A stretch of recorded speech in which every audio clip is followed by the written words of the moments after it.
Bonjour, dans cette vidéo, on va voir tout ce qui est à retenir sur la trigonométrie. Alors on va reprendre déjà les formules, comment on les retient. On va voir les mots qui composent ces formules, l'adjacent, l'opposé, l'hypoténuse, comment on les place en fonction de nos figures, et les deux savoir-faire associés à la trigonométrie. Le premier, c'est celui-ci dans lequel on va chercher à calculer un côté lorsqu'on connaîtra un angle.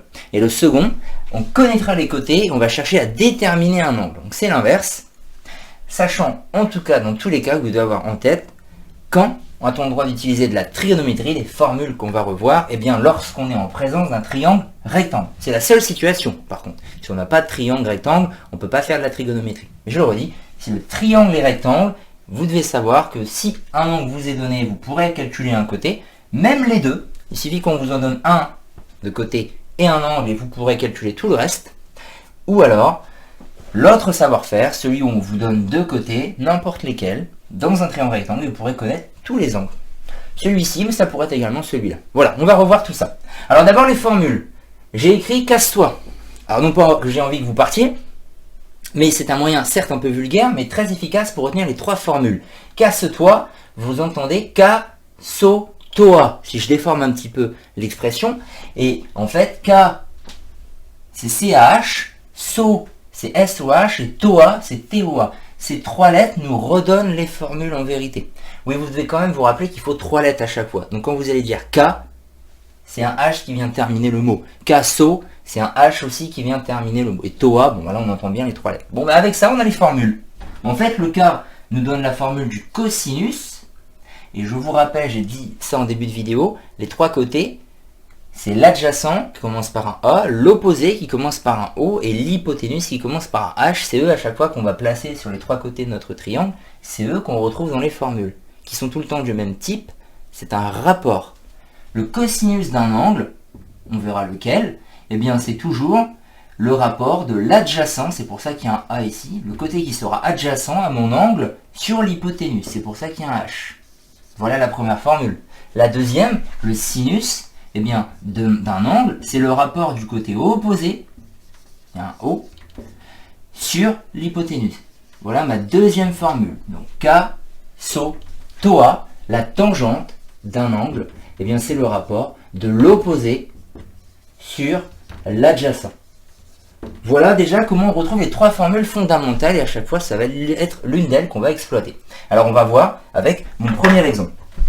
Alors cet exemple-là constitue le premier savoir-faire, c'est-à-dire celui où je vais chercher à calculer un côté parce que je suis dans un triangle rectangle, j'ai besoin de ça, et qu'on m'a donné un angle. Donc je vais pouvoir calculer un côté. Alors on commence déjà par étudier ma figure. Je cherche le côté BC.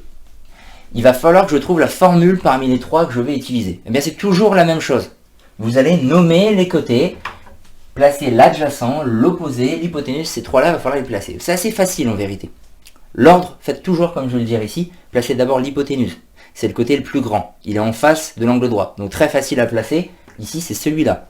Donc lui, c'est ce que je vais appeler l'hypoténuse, que j'abrège en HYP, H-Y-P. Ensuite, il y a l'opposé et l'adjacent. Mais à commencer par l'opposé, parce que lui, vous savez où le placer également, c'est dans le nom. Opposé. Il est opposé à quoi? Eh bien, il est opposé à l'angle qu'on me donne. Eh bien, le côté opposé à cet angle, c'est lui qui est en face. Et ici, c'est donc AB qui est en face. C'est lui qu'on va appeler l'opposé. Hop. Et donc forcément, l'adjacent, si vous ne savez pas toujours, une fois que vous avez placé ces deux-là, vous êtes obligé de le mettre là où il ne reste rien. Il reste un espace vide. Donc c'est ici l'adjacent. Voilà. Donc hypoténuse, ensuite placer l'opposé et terminer par placer l'adjacent, c'est le point qui va rester. Enfin, une fois que ça c'est fait, c'est la grande partie du travail, bien placer ceci, vous allez trouver la formule. Comment? Vous vous dites, qu'est-ce que je connais? Je connais l'opposé. L'opposé est connu. Et vous vous dites, qu'est-ce que je cherche? Eh bien, l'énoncé me demande de trouver BC. On me demande de trouver l'hypoténuse. Donc vous devez prendre la formule qui va faire le lien entre ce que vous connaissez, c'est-à-dire l'opposé, et ce que vous cherchez, c'est-à-dire l'hypoténuse. L'adjacent ici ne va pas rentrer en compte. On ne le cherche pas et on ne le connaît pas. Donc, hop et hip, la seule formule, et je vous conseille toujours d'écrire ça en tout début de brevet, dans un brouillon, eh bien, c'est celle-ci. L'opposé sur l'hypoténuse, c'est la seule formule qui fait le lien, c'est le sinus. Et donc on est parti. Une fois qu'on a la formule, il n'y a plus qu'à rédiger. On commence par faire la phrase toute petite qui est très importante. Vous avez le droit de faire la trigonométrie parce que votre triangle est rectangle. Eh bien vous l'écrivez. On va écrire que A, B, C et rectangle. Tant qu'à faire, on précise où il est rectangle en A.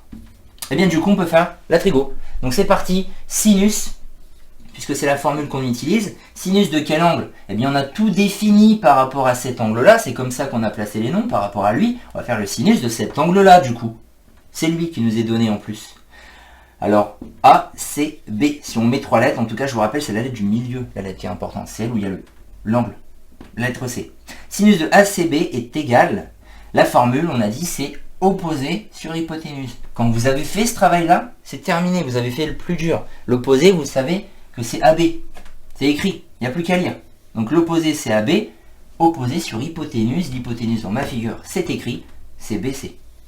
Voilà, première étape, c'est ça. Deuxième étape, on va remplacer par les valeurs. Un peu comme on fait dans n'importe quel théorème, un peu comme Pythagore. Donc sinus. Sinus de quoi? Eh bien de la valeur de cet angle-là qui m'est donné. Donc à la place d'ACB avec le chapeau parce que c'est un angle, on va écrire sinus de 35 degrés. C'est sa mesure. Égal, est-ce que je connais AB? Il est là AB. Je le connais, c'est 8. Sûr. Est-ce que je connais BC? Bien non, je le cherche. C'est la question. Je cherche BC. Bon, alors je suis bien parti. Maintenant, il y a une dernière chose. On va terminer par un produit en croix. C'est une bonne manière de finir les choses. Et pour bien se rendre compte que c'est un produit en croix, eh bien, ayez en tête cette astuce-là qui va vraiment vous permettre de ne pas faire d'erreur. Parce que vous pouvez hésiter entre deux choses. Si vous faites un produit en croix, vous n'aurez pas à hésiter. Mais il faut juste rappeler, ici, il manque quelque chose si je veux faire un produit en croix. Eh bien, je peux toujours mettre sur 1. Toujours faire apparaître un sur 1. Et bien, l'intérêt, du coup, c'est que ça me fait apparaître un troisième nombre pour mieux faire un produit en croix. Je vais dire et conclure que BC est égal produit en croix. Je multiplie ce qui est dans la diagonale. Là, j'en ai une ici diagonale. Celle qui comporte deux nombres, c'est celle-ci, qui relie ces deux nombres-là. Donc je termine en faisant 8 fois 1. Bon, le fois 1, c'est juste pour bien écrire, mais ça sert à rien. Divisé, donc c'est un produit en croix, on multiplie et on divise. Divisé par sinus 35. Vous faites bien sinus 35, pas 35, sinon c'est faux. Donc sinus 35 divisé par sinus 35 degrés. Vous saisissez ça à la calculatrice, ça va souvent être un environ. Alors on va prendre un arrondi à l'unité. Quand vous tapez ça à la calculatrice, vous trouvez 13,94 à l'unité. On va donc arrondir à 14. Voilà. Dans ce théorème, c'est le savoir-faire pour calculer un côté grâce aux formules de Trigo. C'est toujours la même chose. Peu importe la formule que vous aurez utilisée, ça dépendra de l'énoncé lui-même quand vous aurez placé les infos. Vous choisirez.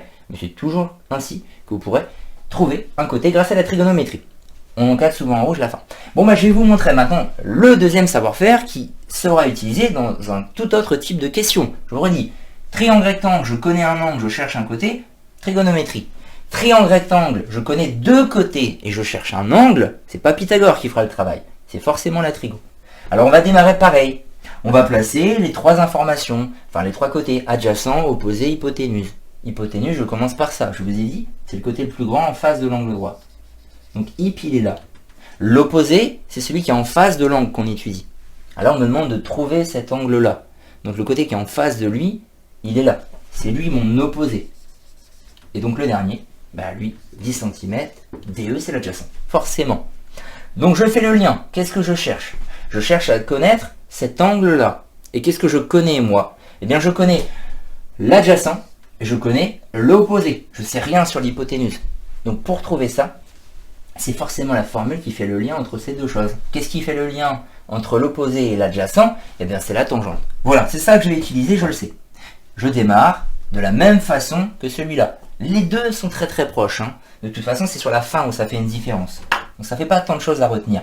Je vais dire DEF, je commence par ça, DEF et rectangle.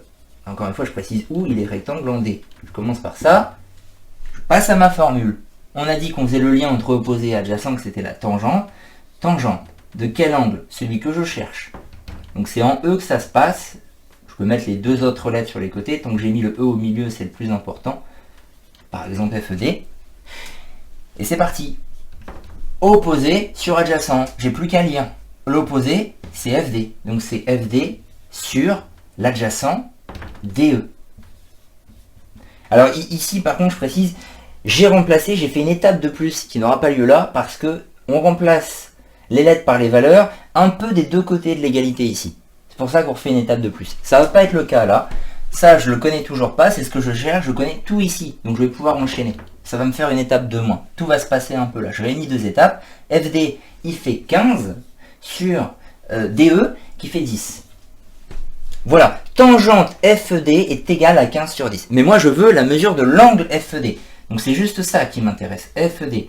Il faut que je sorte du tangente. Et bien pour sortir du tangente, on va utiliser une fonction, une touche de la calculatrice qui s'appelle arc-tangente. Ou des fois, ça s'appelle tangente moins 1 sur les calculatrices. Ou même A-tan. Il y a les trois manières un petit peu. Souvent, c'est quand même arc-tangente.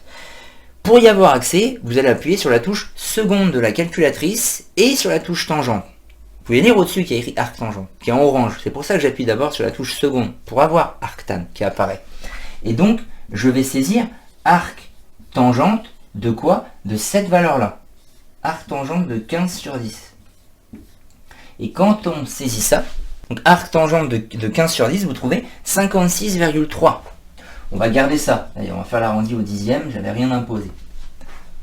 Voilà, tout simplement, c'est la touche qui fera tout le travail pour vous. Si ça avait été sinus, on aurait fait arc-sinus, la touche seconde donc. Et voilà, vous retenez ça, vous savez tout faire sur la trigonométrie.